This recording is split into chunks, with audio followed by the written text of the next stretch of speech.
Hello, hello, hello. This is Tom from Tom and Ruth Philippine Adventures. Today, we're going to talk about something, updates in the Philippines. There's going to be probably 4 topics in here. So this is going to be just a little bit about everything. And it's going to be giving you some updates on what's going on with the guys in the property. It's going to be just a little bit about everything. So stay tuned.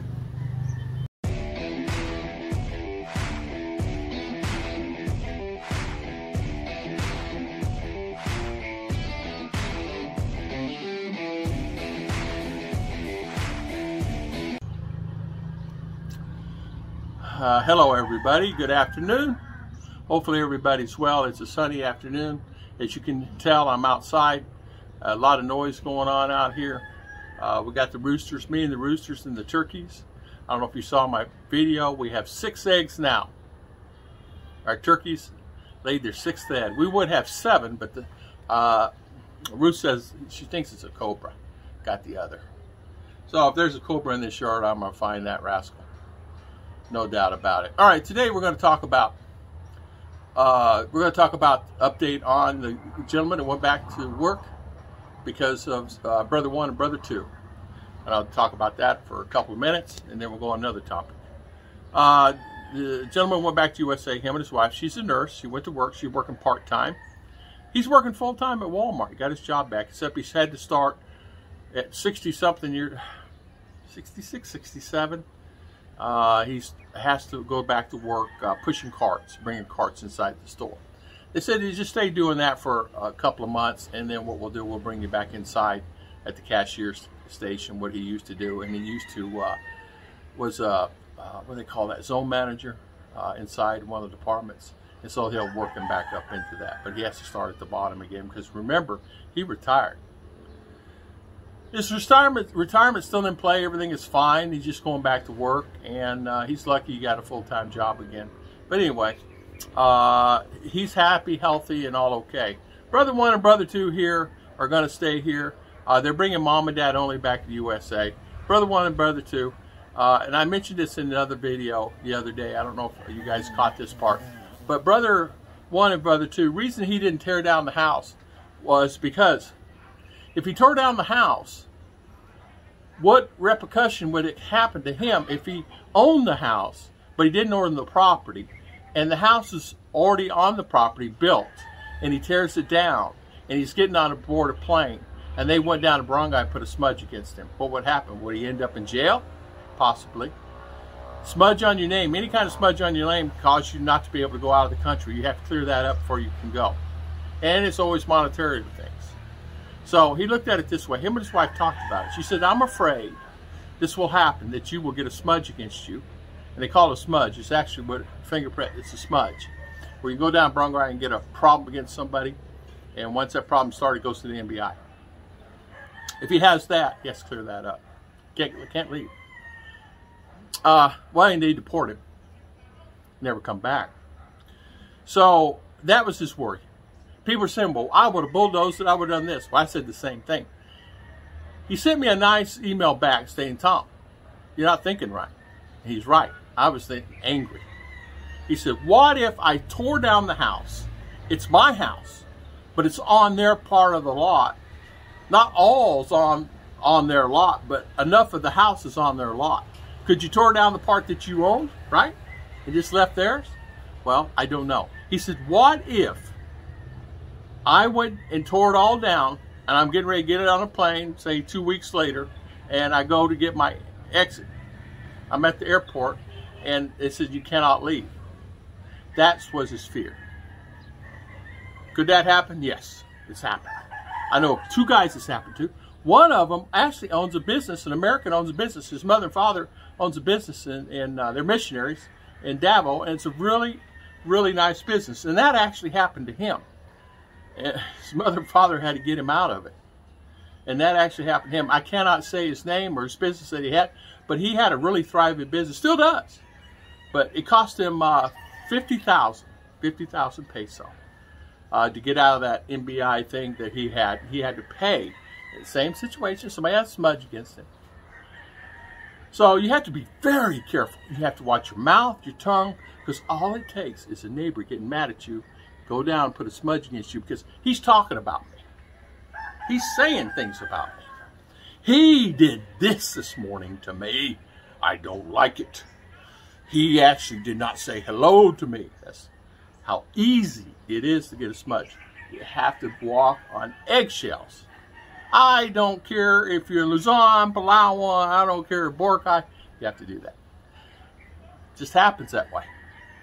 But my friend said that the one that we had a long discussion. Ruth and I were there. We're taking a tour of his business. It's actually a center. It's actually a tourist spot. And you go there and you tour the facility, and he owns it. It's a really nice place, by the way. He's telling me a story.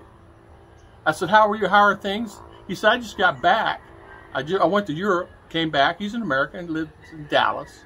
But he went to Europe, came back, and he's getting ready to leave again to go back to Europe because they were going to do some climbing and this and that, and I don't know, wall climbing and this, that. So you tell me about the smudge. So that's that story. Another story is today, updates here in the Philippines, what's going on. Gas is reduced considerably. It is now 73 peso. I saw a gas station today, it's at 67 peso. I buy the high octane at the 73 pesos. So that is very nice to see that it's actually reducing in price. So that's good news. That is good news. That is good news. We also went to the supermarket today and we spent $110 today at the store. We'll have to go around the 20th, 25th, somewhere right around there, and spend another 2,000, 3,000. So we'll just say 3,000. So 150, 160. Let's just say 160. Heck, say 200. Just say 200. Whatever. That's counting everything.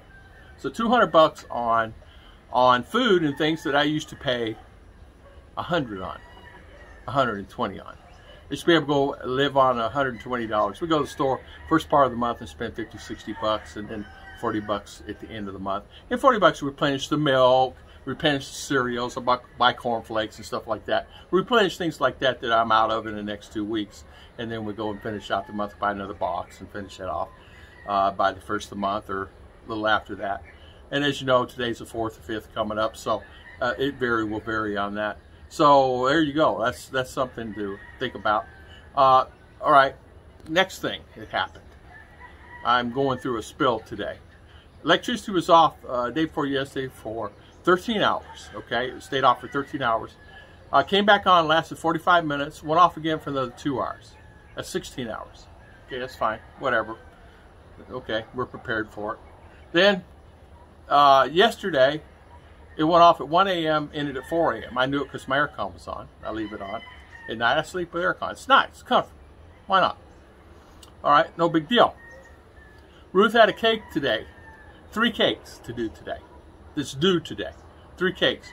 She has a 4th cake, and we're going to visit Claude tomorrow, and she has a 4th cake she's finishing up to take over to Claude's house tomorrow because we're going to a party. So, 3 cakes are in the fridge. Electricity went off today. One's ice cream cake. Ice cream cake. We're sweating bullets. We put it on the solar.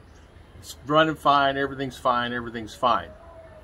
She knows the spot where it's melting because they're supposed to come pick it up, but where they're at, they really have to have a fridge to put that in, right? So they're trying to leave it here as long as possible because they know it's in the fridge. Well, ours not a freezer. It's ice cream. So she got it in the fridge part. You kind of see where I'm headed here. So it'll be getting a little milky. So she's trying to deal with that. It's very scary. I said, you got to be careful of that, right? She goes, yeah. But she says, it's not my fault electricity went off. But then again, too, we had the solar to back it up. That's another reason why you have to have some type of generator or backup power supply here. So, long story short, they came, picked up the cakes, all 3 cakes. 3 different cakes went out and just out into the thing, and she got her money. She goes, what a relief. And she said, I was so worried about that. she has text them, please come pick your cakes up, come pick them up, because I'm worried. One was an ice cream cake, another one was a Black Forest cake, and the other one was a chiffon, I think chocolate, Oreo chocolate or something. Oreo, but I don't know, Oreo cake, some kind of Oreo cookie or something. So she got that done, got that out. Then, she's got this one to do, not a big deal because she can actually finish this up anytime. But long story short, you do have to have some type of power supply. And I always bring that up because people don't really realize, expect the unexpected, right? Well, last story, and I'll close this out. The last story today is we received a notice that the electricity just went up to 15.4 peso, okay? That was a month ago, and we saw it in the bill. Which was $80 this month. Then we just received another notice it's going up again. So it may be, Ruth says 17 to 18 cents, 18 pesos per kilowatt. If that's the case, expect the unexpected. Filipino aren't going to be able to afford to have their stuff here, right? They even have electricity. So what's going on with that, right? And the power outage is so much that why even have it, right? You're better off to put a generator on the house, run diesel fuel out of the thing. It kicks off, run diesel. Pay 70 peso per kilo on that. Fill that bad boy up. Let it run 12, 14 hours. No big deal. Let it run as long as you can. Who cares? It might be cheaper. I don't know. Probably not, because you're paying 70 peso compared to 18 peso per kilowatt. But then again, too, just be prepared with that, because it can get out of hand really fast. The electricity and things like that. I mean, I'm paying a lot cheaper than that. I think it's paying 10, 11 cents per kilowatt there. My friend just got his bill. Richard's paying 11 cents per kilowatt in Texas. So 11 cents. These are, what is this, 40 cents? 50 cents per kilowatt? So that's it. That's all my stories today. Updates. Anything else? Turkey's going gobble gobble. Hopefully have another turkey. I don't know how many eggs. Ruth said they're going to leave at least probably 12. So we'll have 12 chicks hopefully run around in the yard. It's okay. Don't bother me at all. As long as we can keep them alive and not go into the fences and things, because that's what they'll do. They'll go to another neighbor's house. And dogs will get them and everything else. So, but thank you for always watching my videos. God bless, and see you guys next time.